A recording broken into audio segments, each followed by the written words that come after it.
ఒక రాష్ట్రానికి గాని దేశానికి గాని రాజధాని అంటే ఒక ఎమోషన్. అంతేకాదు శరీరానికి తలకాయ ఎలాంటిదో పాలనకు రాజధాని అలాంటిది. రాజధాని లేకుండా రాష్ట్రాన్ని ఇచ్చినప్పుడు బాధ కలిగిన మన రాజధానిని మనం నిర్ణయించుకునే అవకాశం వచ్చిందని ప్రజలు సంతోషించారు. ఎన్నో రకాలుగా ఆలోచించి రాజధాని ప్రాంతాన్ని నిర్ణయించి దానికి దేవతల రాజధాని అయిన అమరావతి పేరు పెట్టినప్పుడు ప్రతి ఆంధ్రుడు పులకరించాడు. చంద్రబాబు గారి దార్శనికతతో అమరావతి అనే అద్భుత నగరం రాజధానిగా వస్తున్నందుకు గర్వపడ్డాడు. అందుకే 29,000 మంది రైతులు అడగ్గానే తమ భూములిచ్చారు. భూమిని ఇవ్వడమంటే ఏంటి? తమ జీవితాన్నివ్వడం. అందుకే చంద్రబాబు గారు భూమి ఇచ్చిన ప్రతి ఒక్కరూ గర్వంగా చెప్పుకునేలా అమరావతిని అభివృద్ధి చేయాలని ప్రణాళికలు వేశారు. అమరావతిని ఆర్థికంగా స్వయం సమృద్ధి సాధించే ప్రాజెక్టుగా మార్చారు. పాలనా భవనాలను నిర్మించడంతో పాటు reserve bank, NABARD, FCI, CAG, IOC వంటి 20 కేంద్ర ప్రభుత్వ సంస్థలకు, ప్రముఖ బ్యాంకులకు, ప్రఖ్యాత విద్యా వైద్య సంస్థలకు, ప్రసిద్ధ హోటళ్లకు చంద్రబాబు గారు స్థలాలిచ్చారు. రాజధాని నిర్మాణం తొలి దశలోనే ఎస్ఆర్ఎం, విత్ విద్యా సంస్థలు ప్రారంభమయ్యాయి. ఇప్పటికీ ఆ 2 సంస్థల్లో 20,000 మంది చదువుకుంటున్నారు. అమృతానందమయి, జేవియర్స్ సహా అనేక ప్రముఖ సంస్థలు అమరావతిలో తమ సంస్థలను ప్రారంభించేందుకు సిద్ధమయ్యాయి. 2019లో జగన్ వచ్చిన అమరావతిని అలాగే కొనసాగించి ఉంటే ఈ రోజు సుమారు 5 లక్షల మందికి ప్రత్యక్ష పరోక్ష ఉపాధి అవకాశాలుండేవి. చంద్రబాబు గారు ఎప్పుడూ అనేవారు, 1 అమరావతి, 2 పోలవరం. ఈ 2 మనకు 2 కళ్ళుగా తీసుకోవాలని ఉద్దేశంతోనే రెంటిపైన కూడా శ్రద్ధ పెట్టాము. చంద్రబాబు గారి పైన తన కక్షను తీర్చుకోవడానికి సరిగ్గా ఆ 2 కళ్లనే టార్గెట్ చేశాడు జగన్ రెడ్డి. బాబాయిని లేపేసి చంద్రబాబు గారి మీదికి తోసేసి తల్లిని, చెల్లిని, తండ్రి పేరును అడ్డం పెట్టుకుని ఒక్క ఛాన్స్ అంటూ అధికారంలోకి వచ్చాడు. రాగానే అక్కడ పోలవరం ప్రాజెక్టును, ఇక్కడ అమరావతిని పగబట్టినట్టు నాశనం చేశాడు.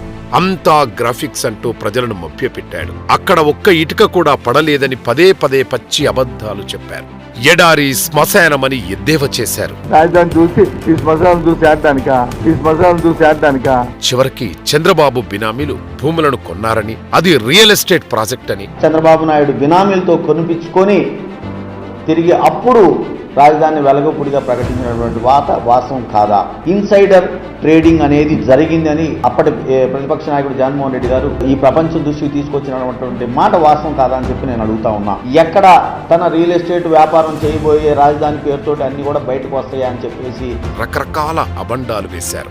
అవన్నీ అబద్ధాలే అని, తప్పులే అని రుజువైంది. కానీ ఈలోపే నష్టం జరిగిపోయింది. జగన్ 3 ముక్కల ఆటతో రాష్ట్రానికి రాజధాని లేకుండా పోయింది. ఇక రాజధాని కోసం భూములిచ్చిన రైతు కుటుంబాల పరిస్థితి ఇంకా దారుణం. 1631 రోజులు రాజధాని పరిరక్షణ ఉద్యమంలో 253 మంది రైతులు, రైతు కూలీలు, మహిళలు ప్రాణత్యాగాలు చేశారు.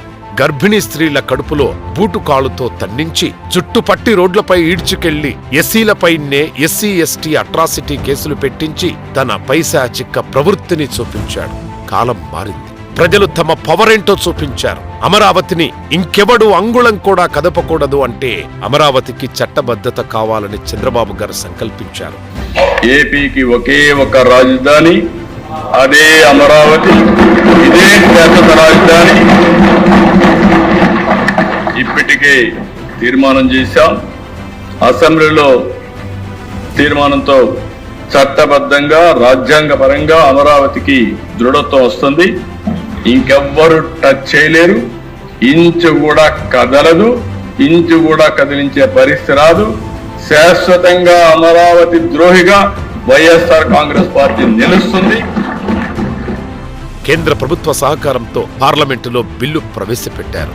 సుమారు 2 గంటల పాటు జరిగిన చర్చలో 11 పార్టీల నుంచి 17 మంది ఎంపీలు పాల్గొన్నారు. ఒక్క వైసీపీ తప్ప.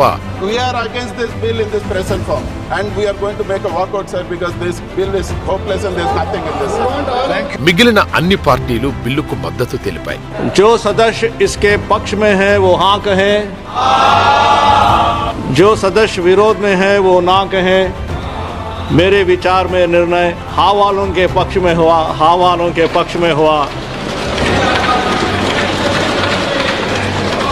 ఫలితంగా 2024 జూన్ 2 నుంచి ఆంధ్రప్రదేశ్ కొత్త రాజధానిగా అమరావతి ఆచరణలోకి వచ్చినట్టు ఆంధ్రప్రదేశ్ పునర్విభజన చట్టం 2014లోని సెక్షన్ 5(2)ని సవరిస్తారు. అదే సమయంలో ఇక్కడ ప్రెస్ మీట్ పెట్టి మళ్లీ అమరావతిపై విషం కక్కాడు జగన్. 3 రాజధానుల మాట పోయింది, విశాఖ మాట పోయింది, కొత్తగా మావిగాన్ అనే మాట జగన్ నోట వచ్చింది. మచిలీపట్నం నుంచి ఎంఏ తీసుకోండి, విజయవాడ నుంచి విఐ తీసుకోండి, గుంటూరు నుంచి GUN తీసుకోండి, మావిగన్ అని పేరు పెట్టండి.